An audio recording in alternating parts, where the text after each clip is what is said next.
गौतम बुद्ध की वाणी कथा। बहुत समय पहले मगध राज्य में एक राजकुमार था जिसका नाम सिद्धार्थ था।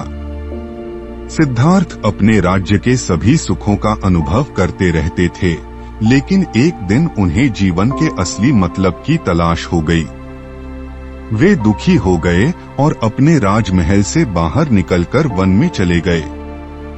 उनके जीवन का राजमंदिर छोड़कर सिद्धार्थ ने अपने राजमहल से सारे संपन्नताओं को छोड़ दिया और वन में अवधारणा करने के लिए जीवनमान साधु बनने का निर्णय लिया।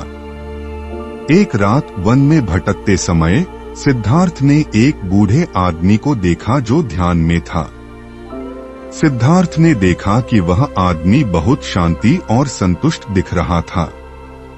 यह दृश्य सिद्धार्थ को गहरी चिंता में डाल गया और उन्होंने उस बूढ़े के पास जाकर पूछा, हे मुनि, तुम मन की अंतरात्मा की खोज कर रहे हो? बूढ़ा मुनि मुस्कुराते हुए बोले, हाँ मेरे बेटे, मैंने अपने आप को खोज लिया है और सच्ची खुशी का रास्ता पाया है।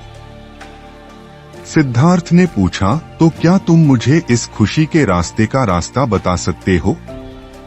मुनि ने कहा, अवधारणा और साधना करके तू अपने अंतरात्मा का अनुभव कर सकता है। संसार में सुख और दुख से उदासीन रहकर और अपने मन को शांत रखकर तू सच्ची खुशी को प्राप्त कर सकता है। इस वचन से प्रेरित हुआ सिद्धार्थ ने अपना जीवन संसार से अलग कर दिया और ध्यान में रहने के लिए वन में बसने लगे। उन्होंने नाना परिश्रमों का सामना किया और अंततः एक उज्ज्वल दिन प्राप्त किया जब उन्होंने अपने अंतरात्मा का अनुभव किया।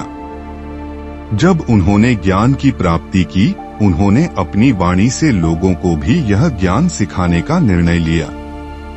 उन्होंने अनेकों उपदेशों को दिया जो मन को शांत करने, संसार में सुख और दुख के साथ सहनशीलता बनाए रखने और सच्ची खुशी को प्राप्त करने में मदद करते थे।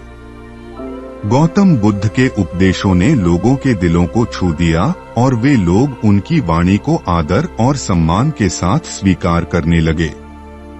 गौतम बुद्ध की वाणी ने लोगों को एक नया मार्ग दिखाया और उन्हें ज्ञान और सत्य की ओर आकर्षित किया। गौतम बुद्ध की वाणी ने समय के साथ अनेकों लोगों को प्रभावित किया और उनके जीवन को सुखी और आदर्शमय बनाया। उनके उपदेश आज भी लोगों के दिलों में बसे हुए हैं और उनकी वाणी मार्गदर्शन का स्रोत बनी हुई है।